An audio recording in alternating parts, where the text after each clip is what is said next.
पद पे रह के ये कार्य कर सकता है कि बिना पद पे? ऐसा नहीं है कि बीजेपी नहीं थी तब भी हमारे गौओं की तस्करी हो रही थी, और बीजेपी आज है तब भी हमारे गौओं की तस्करी लगातार हो रही है। एक माता ही होती है जो अपने पुत्र को अपना दूध पिला करके बड़ा करती है। नमस्कार दोस्तों, स्वागत करते हैं एक नए पॉडकास्ट वीडियो में। हमारे नए गेस्ट हैं हिमांशु दुबे बादल, जो अधिवक्ता हैं उच्च न्यायालय और ब्लॉक अध्यक्ष है हिंदू वाहिनी एवं बजरंग दल के। बड़ी समस्या आती है जो गौ रक्षक के मामले में, और इनसे हम चर्चा करेंगे इस विषय पे। तो बने रहिए हमारे यूट्यूब चैनल पे। मैं अभिषेक वर्मा स्वागत करता हूँ। नमस्कार, मेरा नाम हिमांशु दुबे बादल, अधिवक्ता उच्च न्यायालय एवं हिंदू वाहिनी संघ एवं बजरंग दल का मैं ब्लॉक अध्यक्ष निर्वाचित हुआ हूँ, सुजानगंज ब्लॉक का। आप सभी को बहुत बहुत धन्यवाद।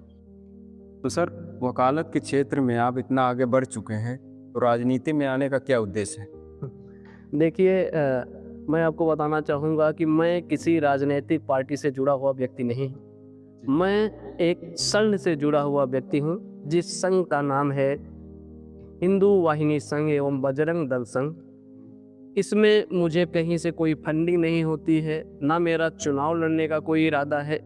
मैं अपना निस्वार्थ भाव से सेवा अपने देश प्रेम के लिए, माँ भारती के लिए और साथ ही साथ अपनी गौ माता के लिए मैं निस्वार्थ भाव से सेवा करता हूँ। इसमें मुझे कहीं से फंडिंग नहीं होती है।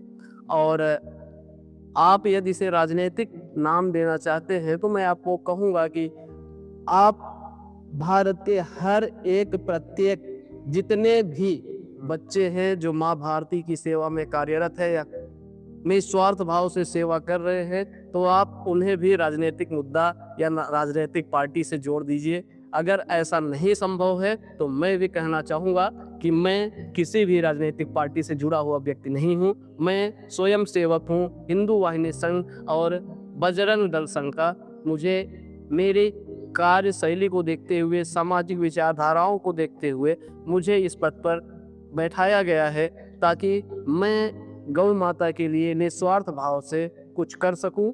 और जिस तरह से आप देख रहे हैं, आए दिन हमारी गौ माता के साथ दुर्व्यवहार हो रहा है, हमारे गौवंश को काटा जा रहा है, उनका जो मांस होता है उनकी तस्करी की जा रही है, हड्डियों की तस्करी की जा रही है।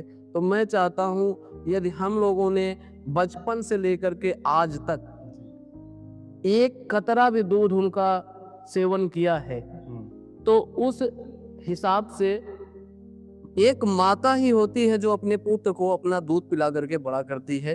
तो उस हिसाब से गौ माता भी हमारी माता है।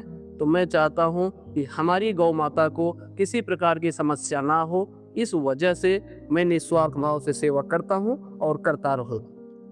लेकिन कुछ लोग यह मुद्दा बनाते हैं कि अगर कोई भी धर्म की बात करता है तो उस पर एक ब्लेम लग जाता है कि वो बीजेपी से है। इस पे आप क्या? देखिए, ये हमारी और आपकी मानसिकता पर डिपेंड करता है। लोगों की मानसिकता दूषित हो चुकी है। इसे मैं किसी राजनीतिक पार्टी से जोड़ना महत्वपूर्ण नहीं समझता हूँ। ये प्रत्येक हिंदू का कर्तव्य बन जाता है कि वो गौ माता के लिए अपनी सेवा निस्वार्थ भाव से करे और उनके बचाव के लिए जितना प्रयास कर सके उनको करना चाहिए। मैं भी इसी उद्देश्य पे चलता हूँ। बाकी ऐसा नहीं है कि बीजेपी नहीं थी तब भी हमारे गौओं की तस्करी हो रही थी, और बीजेपी आज है तब भी हमारे गौओं की तस्करी लगातार हो रही है।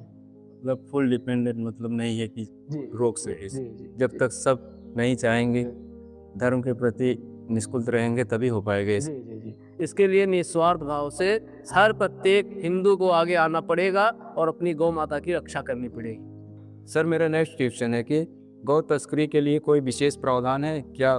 कोई कानून बना है इसके लिए? जी, गौ तस्करी यदि कोई व्यक्ति करता है तो उसके लिए विशेष प्रावधान बनाया गया है, जिसमें अधिनियम 1955 या राज्य के कानून के अंतर्गत संशोधित 2020 में भारतीय संविधान की अनुच्छेद धारा जो है 5, 3, 5A और 8 में, इसमें दंड के लिए विशेष प्रावधान किया है, जिसमें 5 से 10 वर्ष तक की सजा, 5 लाख रुपए जुर्माना या दोनों से ऐसा करने वाले व्यक्ति को दंडित किया जाता है। साथ ही साथ गौ तस्करी में उपयोग होने वाली वाहनों को भी तुरंत जब्त किया जाता है। इसका यदि ऐसा कोई करता है, कोई व्यक्ति गौ तस्करी करता है, तो वो अपराध की श्रेणी में आता है। उसके लिए न्यूनतम 5 से 10 साल तक की सजा और 5 लाख रुपए का जुर्माना या दोनों, और उपयोग होने वाले वाहन को जब्त कर लिया जाता है। सर, जाते जाते समाज को क्या संदेश देना चाहेंगे इस वीडियो के माध्यम से?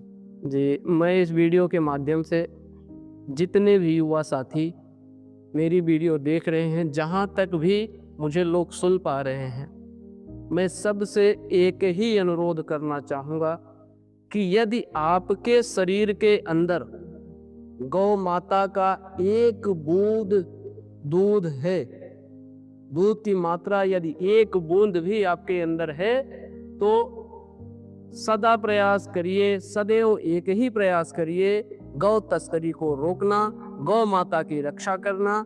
हमारे यहाँ जितने भी गौशाला बनाए गए हैं, प्रत्येक गौशालाओं पर जा करके जितना संभव हो सके उनका निरीक्षण करना, और सुचारू रूप से चल रहे हैं या नहीं चल रहे हैं।